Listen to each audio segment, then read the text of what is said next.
If you've recently looked on social media, you'll notice that birria tacos or dipping tacos seem to be all the rage, and understandably so.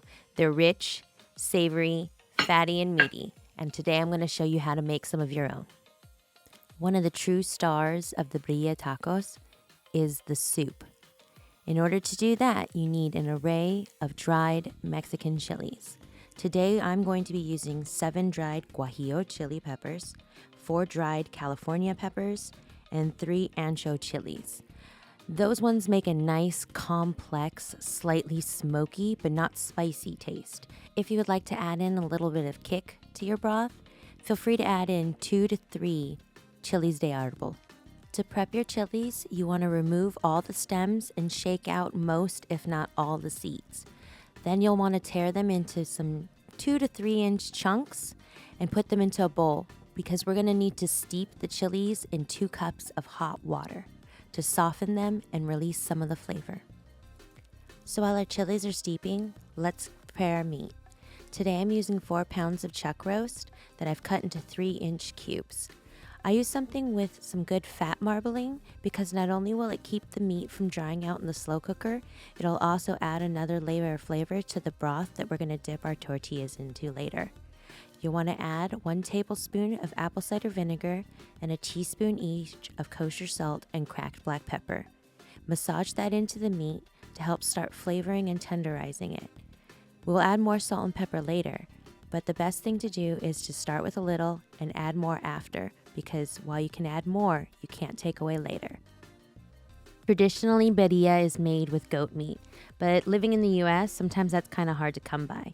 There may be specialty butcher shops in your area that have goat meat, but if not, a good substitute might be lamb or oxtail. Now we're going to make the base of our broth. You're going to start with 1 14-ounce can of fire-roasted tomatoes, and you're going to strain out the juice before adding it to the blender. Next, you're going to add 1 large, peeled and chopped white onion, followed by 3 bay leaves, 1 4-inch stick of Mexican cinnamon. That's about a 1-inch chunk. You can use other cinnamon sticks, but I tend to find that Mexican cinnamon is a little bit softer, followed by 5 cloves. Then we'll add in 6 cloves of garlic, 1 teaspoon dried thyme, then a half teaspoon each of ground cumin and coriander, then 1.5 teaspoons of dried Mexican oregano. Regular oregano is fine too if you can't find Mexican. Then we'll add in our steeped chilies along with the chili water. We're going to close that up and blend it on high until it's a smooth paste. We're going to take that beautiful chili mixture we just made and coat our prepared meat in it. And you're going to give that a good massage to get all of it mixed in there, and then add in 2 cups of beef broth. Put the lid onto your slow cooker and cook on high for at least 8 to 10 hours or until your meat is fork tender. After your meat is done cooking, it should look similar to this. You'll probably notice a thin skim of fat floating on the top of your broth.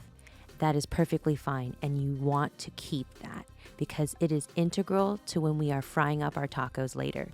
So whatever you do not skim that fat off. Leave it. Remove the meat from the slow cooker and place in a dish, shredding it all with a couple forks.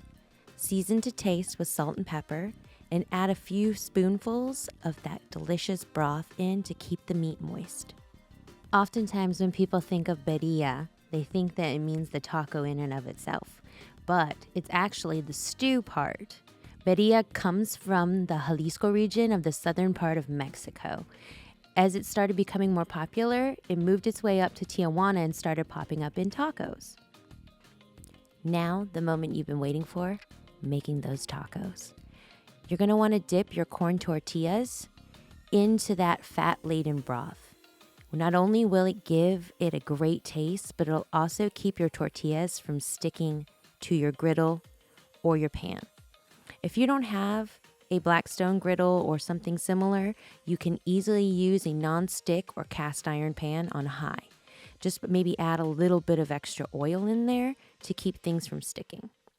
you're going to want to add in about a good like 1/4 cup of that meat mixture into the side of your tortilla, and then a generous pinch of Oaxaca or quesadilla cheese. If you can't find either in your grocery store, mozzarella is a great substitute.